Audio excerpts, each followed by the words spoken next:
ఒక భక్తుడు కోరికతో కోరుకొని కానుకలు సమర్పిస్తాడు. ఆ కానుకలు అంటే ఏంటంటే రకరకాల పద్ధతులతోటి నిలువు దోపిడీ ఇస్తాం. మనం శరీరం మీద ఉన్నటువంటి బంగారం వస్తువులు అన్నీ కూడా దేవుడి హుండీలో ఇస్తాం కోరిక తీరితే.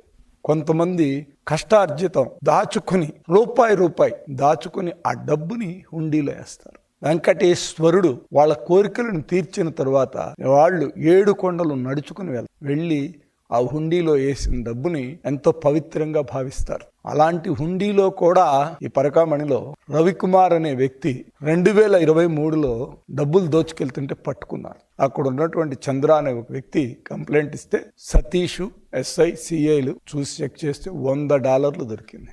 అంతటితో కేసు బయటకు వచ్చింది 2023లో ఏప్రిల్లో. తర్వాత వాళ్ళు చేసినటువంటి సందర్భం ఒకటి ఉంది.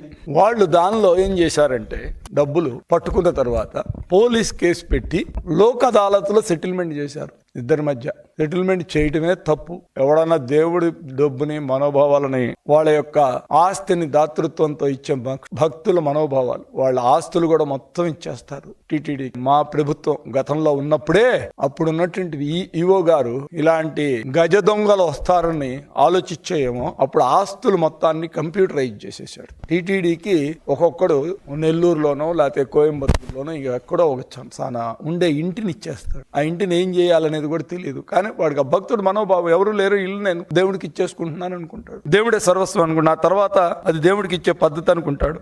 అత్తింటి వాళ్ళు అల్లుడు ఇంటికి వచ్చినప్పుడు కొన్ని కానుకలు ఇస్తారు ఆనందంతో. అట్లాగే ఈ కలియుగ వైకుంఠ వెంకటేశ్వర స్వామిని మనం ఇంటి అల్లుడిగా కూడా కొంతమంది భావిస్తారు. వాళ్ళు కూడా కొన్ని కానుకలు ఇచ్చిపోతుంటారు. ఇట్లా ఈ వ్యవస్థలో రకరకాల పద్ధతులతో దేవుడికి కానుకలు.